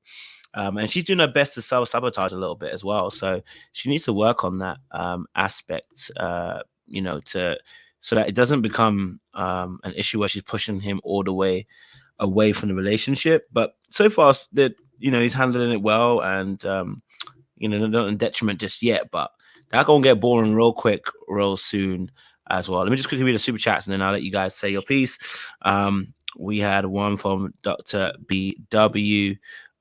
She said, hang in there, Sean. Thank you for expressing that. And you're all Seaway, Crystal, Sean, K, JR, appreciate it for the social commentary. Disagreement is expected. You're reaching someone. Hang in there. And then Kesha said none of that makes her shallow, though. I'm guessing that is responding to Jasmine as well. So appreciate Kesha as well. And we appreciate your opinions. Like I said, keep the cash apps coming, but also as well, don't forget these people have their little, you know, they have their cash apps, you know, hit them up. You know, see, we're done left her Venmo and stuff, but you know, you can always hit her up for the Dunkin' Donuts. Yeah, so you know, Chris Nicole, you know, the situation there, she is very vocal in terms of other relationships and then self-sabotaging her own. So it's interesting. What was you guys' thoughts on Chris Nicole then? What was you guys' thoughts on that? Yes, they are. Right. So I think it's a very potentially dangerous thing to do when she was saying, you know, if I need space, if I tell you that I need space, then I want you to come and be with me. I want you to come and check on me. I want you to come and sit with me. Because there may come a time where she genuinely needs her own space. And if he took her advice and he came over and tried to, you know, console her or be all over her or whatever happens, then she's already told him no. She's already told him, get away from me, leave me. I want my space. So he's going to be in a situation where, you know what, you've told me when you say this to still come, but if I take your advice and I leave you, then you want me to still come. So you're flip-flopping. You're going to put him in a very precarious position where he's going to be walking on eggshells, not knowing what to do. So that was concerning. I agree. She seems to be politicking everybody else's relationship. It went from the love notes. Now she's directly giving counsel and advice to what she's heard from the women, and telling the men what they should do to step up their game. And, you know, you got to step it up and you've got to. And I'm just like, wow, who nominated you the speaker of the group? Like, they've already got experts. Unless you're training to take someone's role yourself, like, you're not qualified. You have so many things that she's revealed about her own personal journey up to this point. And Chris could definitely do with some of that motivation. Even though they're getting on well, like I said, I still think his demeanor, his affect is still quite low. He's quite sleepy. But you know, for now, there's still no conflict of note. I noticed she was also trying on some lingerie with Sean's girl, Kirsten. I noticed Kirsten didn't try on a single piece of lingerie, so bad luck, Sean. But I think I think lingerie, t-shirt and panties is fine for me. No lingerie. Yeah, so I think you know, she's definitely trying to spice things up. They still seem to be feeling each other. But I just thought that comment about, you know, she still wants him to chase. I don't know if that was her being needy in that moment, but it would have been confusing to most people I know if somebody had said that. She is a self-sabotager to the nth degree. I think it's so funny how the biggest mess, she's wants to give everybody advice. But you're the biggest one that needs your own advice, and you need to just be quiet and stop self-sabotaging. All of that double talk. Well, sometimes I might want you to check in on me, but I also, you know, when I say I need my space, don't give me my space. He's not a therapist. And it's unfair to make him your therapist. It's unfair for you to make him try to be your mind reader. Like, that's not okay. And that's going to get really exhausting for Chris. Chris has a sense, and we talked about this, of just melancholy about him, just, you know, like just like this inner sadness, and we don't know what it is, and he's probably just fine. But honestly, if this doesn't work out, it's all because of her. Because Chris is happy, or Chris is at least saying that he's happy outwardly. You know, he's demonstrating all these things, and he's like, if listen, it ain't broke, stop trying to fix something, or stop trying to, if it ain't broke, don't fix it. Like, what are you doing? She's making an issue where there isn't any. Say, you know, I still feel like he didn't choose me. She has so many issues. She's not ready. She's not ready for marriage in any type of way, whether it be at first sight, whether it be on the show, whether it be in after a couple of years. She really needs to take some time and get some therapy and get some help, because saying that he didn't choose you, of course he didn't choose you. So why would you even come on the show if you wanted a man that was going to choose you? So you know, what's his name? Dr. Cal or whatever. He did give a good answer, and that made sense. But still, why would you even, if you wanted a man to choose you, like she was creating obstacles. And it's going to be more creating obstacles over more creating obstacles. He's fine. I did like but I did understand why they went to the lingerie store, because she wants some more foreplay. So she wants to do more the enticing type of thing. So I don't know if that worked. I don't know, because Chris is the type you need to spell it out for him. You need big billboards to let him know what you need. But she's just creating obstacles. Well, he didn't choose me. Well, the last conversation, it made him feel like she's constantly moving the needle. We talked about this. She's going to constant move the needle, constant find some reason for them not to work out. Girl, why'd you even do this? Why'd you even sign up for this? That's it. And shut up. Stop interloping into other people's business and marriages. That's it. Say it again, Crystal. Yeah, I'm with you. I think she has Kojo, what is it? Is it a anxious attachment style? Would you say for her? We're gonna get out the DSM for her. Yeah, I think she has an anxious attachment style. It's like insecurity and abandonment. So she's constantly conjuring up issues, needing to be validated. Then she also has a touch bit of self-sabotage. And I think that comes from the anxious part because she doesn't feel like she really deserves to be loved. And I think that there's so much going on with her that she needs to be, that she's got to really do some work to get through because it is going to actually destroy her relationships. Because the thing that struck me was the fact that when they did that whole lingerie scene, and Kirsten was able to use her words of affirmation there, and was able to make her feel good, which I thought was good because she needed that validation. She needed to feel like she felt beautiful. I actually thought she looked nice in the piece of lingerie that she did try on. I thought she looked nice in it. And she just needs that comfort. And I think that's where all the Bandcamp stories come from, because that's where she wears me out with the Bandcamp stories. And I think she wants to get relationships so right, which is where she starts to get herself overly involved in other people's relationships, because she really does root for people. I think that's a part of her relationship, part of her, not her relationship, but a part of her personality. So she wants to see people be successful. So she thinks she can just like drop these little nuggets and we're going to be a safe space and we're going to help you and you have a great wife. And it's like, ma'am.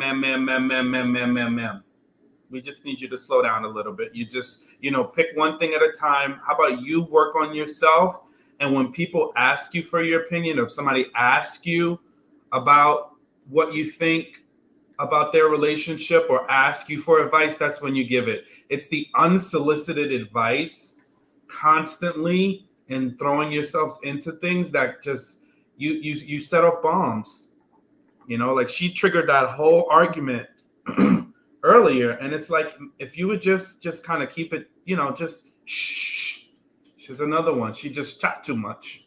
She chat too much, and she's got to really work on her own issues because she's going to destroy her own her own stuff. And it looks like to me, if I'm looking at Chris's face, he's got a vault filled with all the red flags, and he's ready to just drop them.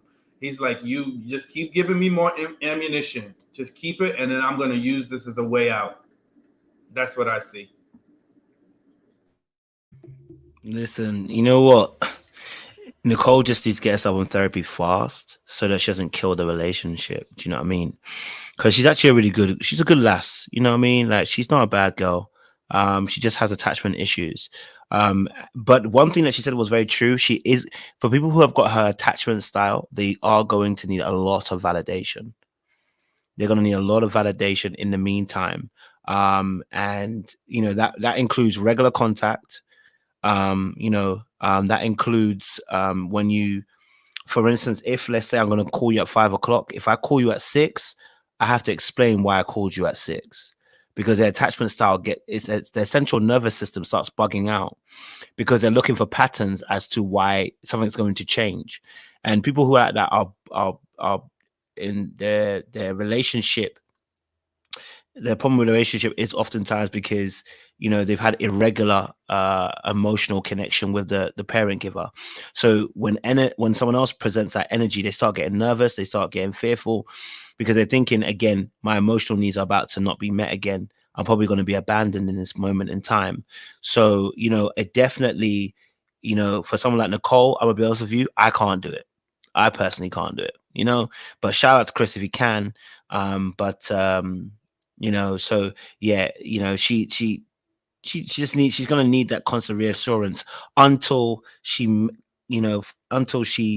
finds herself in a more secure attachment style, which can take up to, it can take 2, 3, 4 years. This is why most people, it can take that long, because the person has to transfer over And there has to be built trust. And this is why I said about people need to get into therapy, because the process is going to take much longer, because you're having to rely on the person that you're with having to consistently validate you, rather than dealing with the root cause and actually unearthing some of those things. So it can work. They can literally move from that space.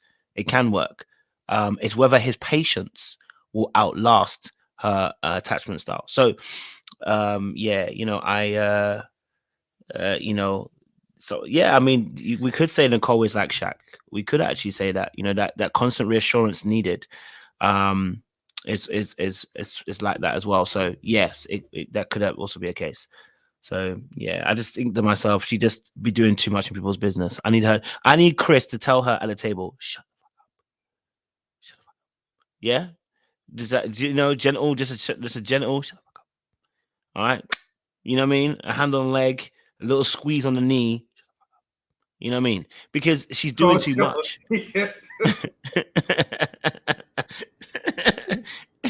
She just needs that, bro. If you're out there, don't do that. She'll give him a right hook and juke him good. Yeah, He's to tell the go. You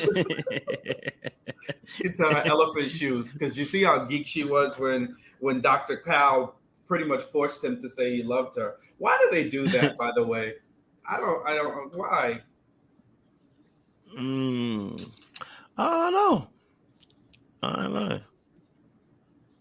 I don't know. You do all this talking, but you need to shh.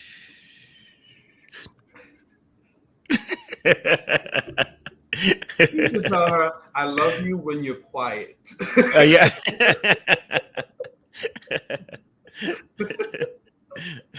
Give that positive regard, you know what I mean? Yeah, she does too much talking, way too much at the table, talking, putting notes under people's doors, talking for people. Like, I need you to Jasmine Iris, I need you to have these hard conversations. It's like, yeah, babe, listen, if the experts ain't getting it, you ain't getting it. Okay. All right. If the experts ain't getting it, you ain't getting it, sis. Okay. So yeah, that to me is also a little bit of arrogance. Like, if you literally think that you have the missing link in these people's, that you're just going to be able to drop a note and that's going to fix all their little things. It's like, no, ma'am. No, ma'am. No, ma'am. You can't rewrite the script. No, ma'am. Mind your store. Yeah. Mind your store, ma'am. Please. Yes. The lemonade on your stand, sell that. Yes. Don't come over here. Don't come here and try to mess with my recipe. Exactly. Telling me I need a little bit of sweetener in that lemonade. Exactly. Focus on your store. Exactly. If you just added a drop of lime and then a little bit of peach, ma'am.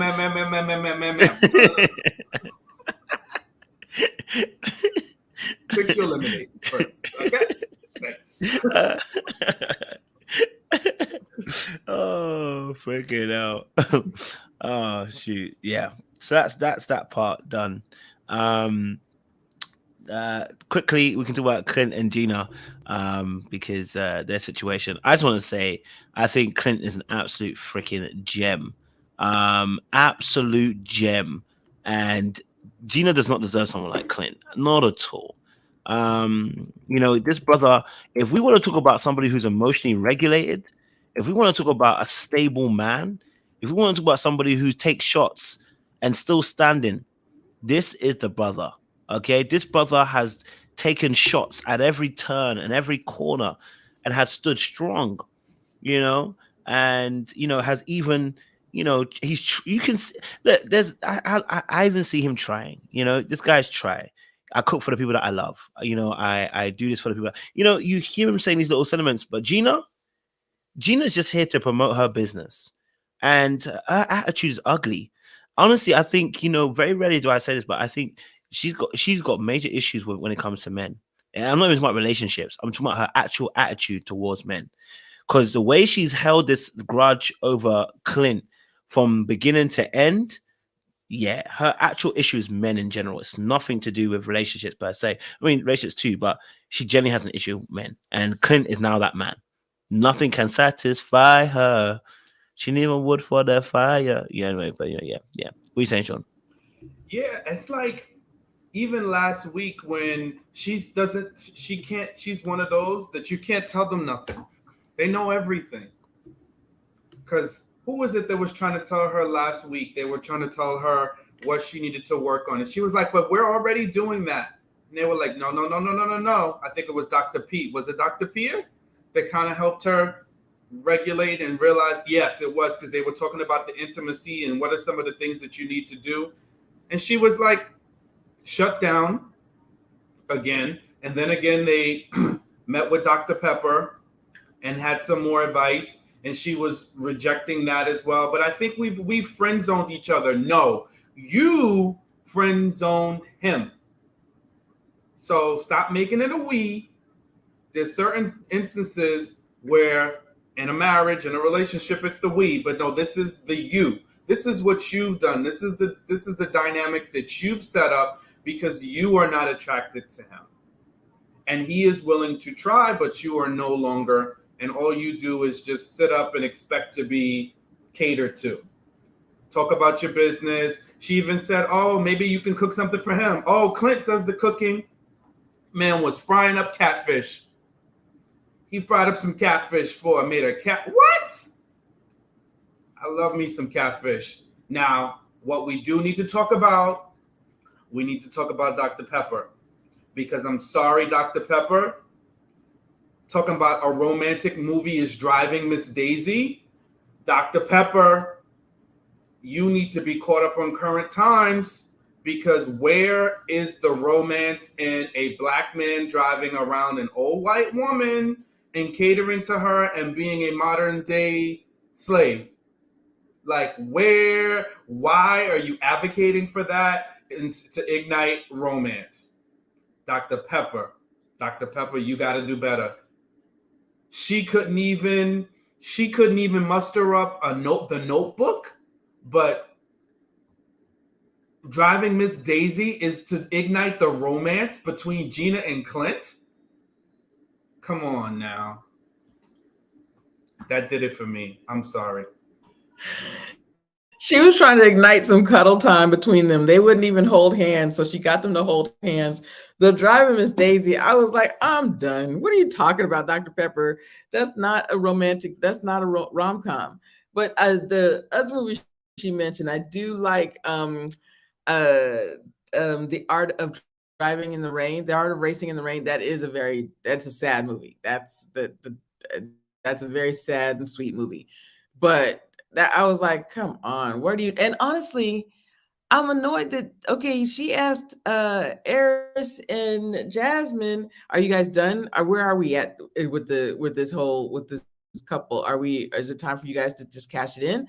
And she should have asked Clint and Gina that same question because they're friends. They're best, and I agree with you. Clint is like, I'd like some more Gina time, and she's like. She didn't even say, I'd like some Clint time. She was like, I could go with that. I was like, this girl she's done. She is done. So, The Art of Racing in the Rain, that is a good movie. But this other, I was like, what are you talking about? So I really feel like she's grasping at straws. She knows that there's nothing here, but she just, what should I talk to them about? Let me talk. Well, let's at least engineer some couch time because you ain't getting nothing else from Gina and Clint, and that's it. That was so funny. That's it. I don't see anything else between them. They're good friends. That's it.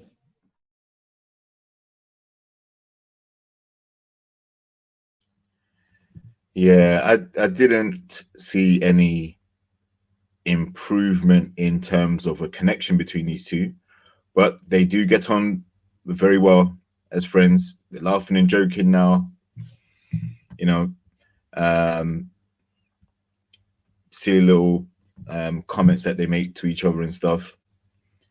My man made her a catfish po' boy and sat down. They were shooting the breeze outside, no closeness whatsoever. He was even stroking the dog in between every bite. add a little bit of seasoning in that po' boy. But look, they just he seems to be a pretty well-rounded, well-balanced dude. And I agree, she's probably still holding on to the comment that he made in retaliation. We've gone over it many times. But she's checked out as a result of it. Even if she isn't directly using that as the contributing factor, she's still just not even remotely interested in forming a romantic connection with him at all. You know, nothing whatsoever. I think even if they were to sleep with each other, there still would be no romantic interest there. It will probably be just purely for the simple fact of being around each other for the period of time they were. But there is no genuine relationship aspiration at all on her side. I think he would still give it a go, but I think also he's probably thinking, you know, it didn't work here, but he can definitely go out and meet someone once the process is finished.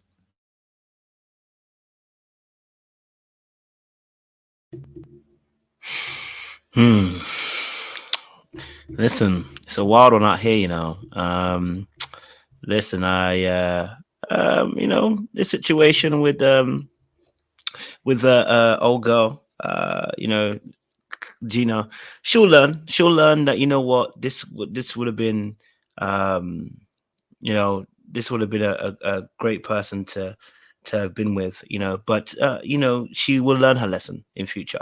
Clinton is a great guy. I just want to big that up. I think we need to big up men who are doing great, and Clinton is one of those men that has done an amazing job on this season. He's held it down. He's not been offended, you know, and wild out and moved mad, and you know, I mean, he's given her props. He's spoken what he's spoken, and he's, you know, he's done his thing. So I'm gonna appreciate Clint as one of the best candidates on this season's.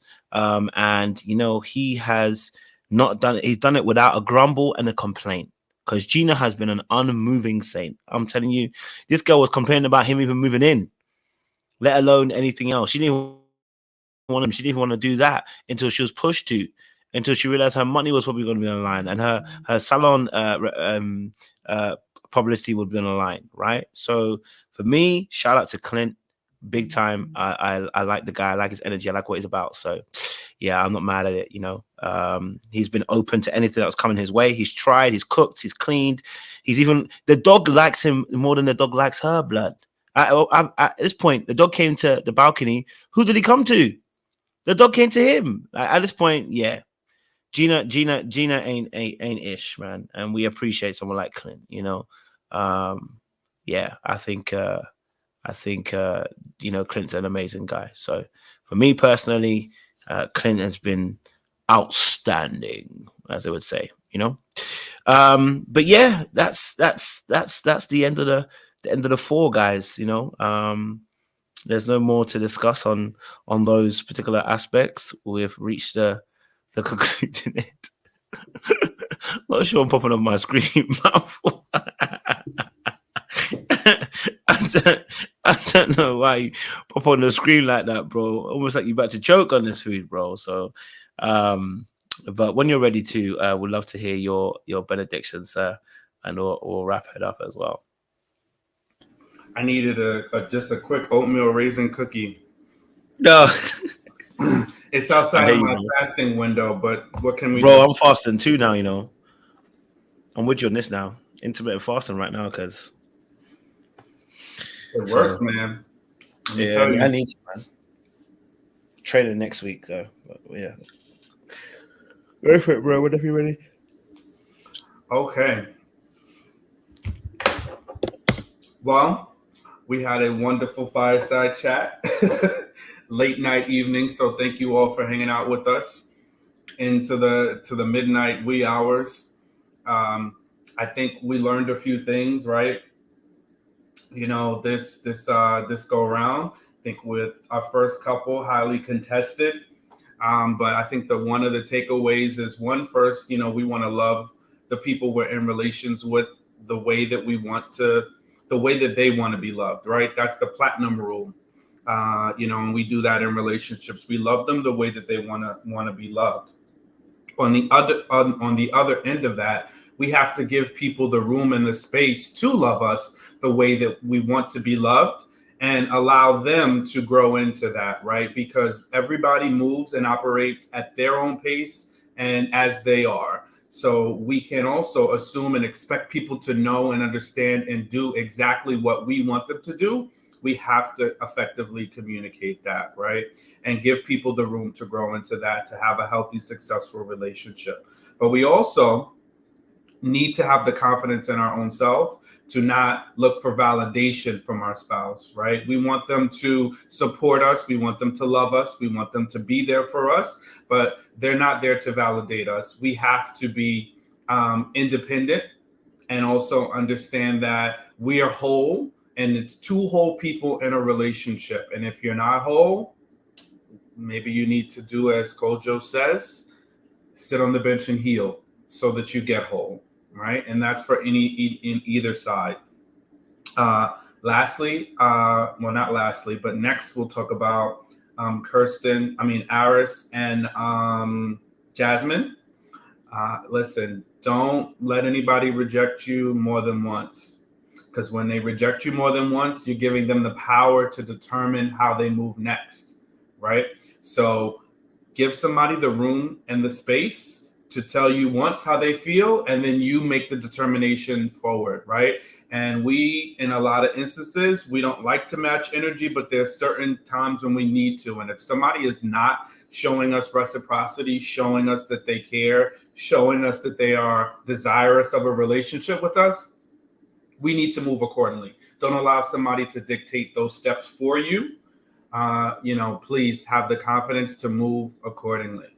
And most importantly, listen, we can't expect people to do what we haven't done for ourselves. So if you haven't done it for yourself, then don't expect somebody else to do it for you, right? And in most instances, when you're looking to have better outcomes in a relationship, you got to do things differently. So for Aris, I would say whatever's worked for you in the past is not going to work for you in the future, because you want different outcomes, right? So if you want love, you want marriage, you got to be open and willing to do things differently.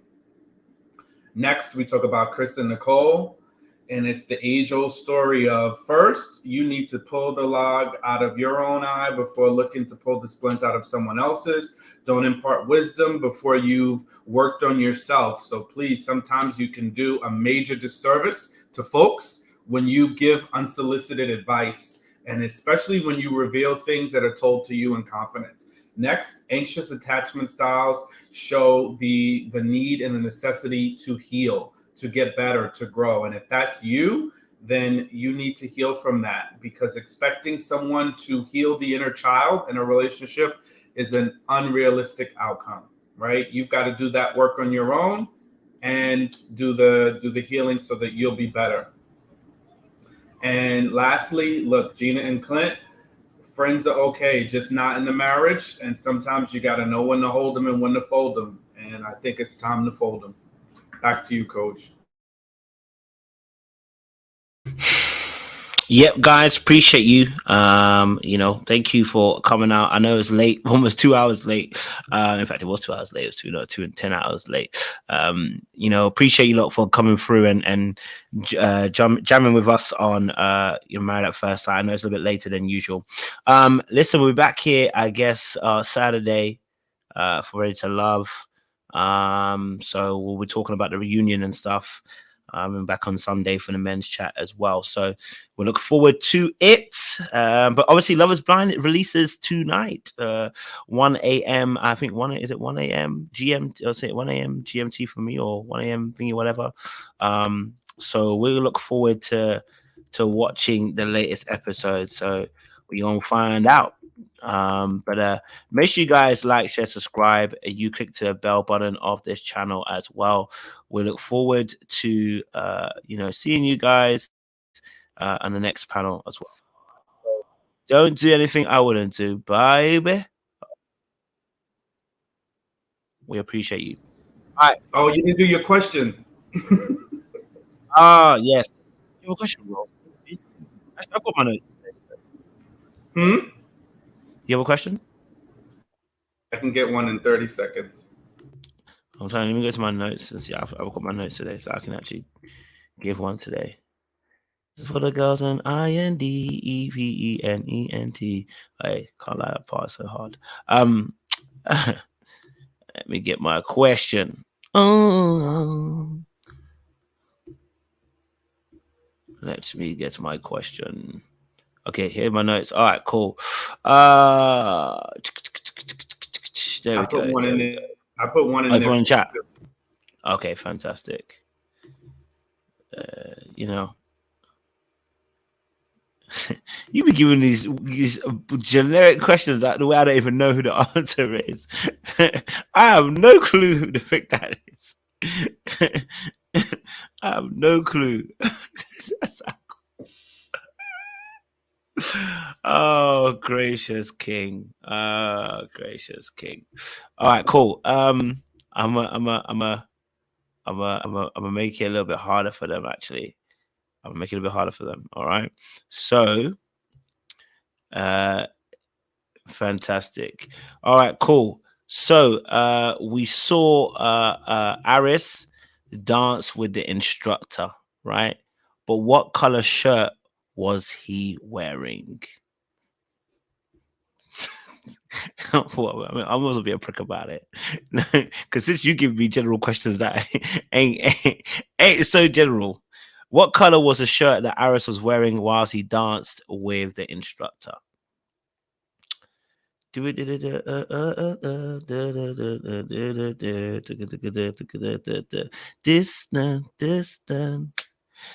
around the world.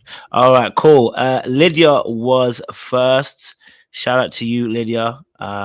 You got the answer right. It was a white shirt that he was wearing. So correct answer, Lydia. Send us your Cash App, so we can add it to, or you can add it to the pot. I don't think there's a pot one for Married at First Sight, though. It's only for Ready to Love. So you can either add it to a pot or you just take it away. I don't think we have a pot for Married at First Sight yet. So just send us your Cash App and we'll send you your $5. What are you saying, Sean? That was, come on. What? They could fast forward and look real quick, or that. Come on. I think that was a pretty decent one there. Yeah. Yeah, you want me to just like do a timestamp one? Like you gotta go to a timestamp one. You know what I mean? You know. Oh my gosh, gracious king. You know. So yes. Okay, next time I'll bring a difficult one. I'll make it $10 and I'll make it much more difficult for them. All right. So Lydia, send us your Cash App. You can send it on here, or you can send it to my Instagram or email, littleblackbook@gmail.com, and we'll send you your Cash App as well. All right. Listen, audience, it's been amazing. It's been great. Don't do anything I wouldn't do. All right. And we look forward to seeing you for the next panel. Okay. And don't forget we've got others as well. So we want to be able to watch those episodes coming out. All right. I think we need to watch that. So we'll see you again soon. All right, audience. Bye-bye. Much love and much appreciation. Hey, I can't leave you without leaving with something. I'm leaving here with something. You know what I mean? I'm from around the way. I'm leaving with something. It is what it is, baby. Much appreciation, guys.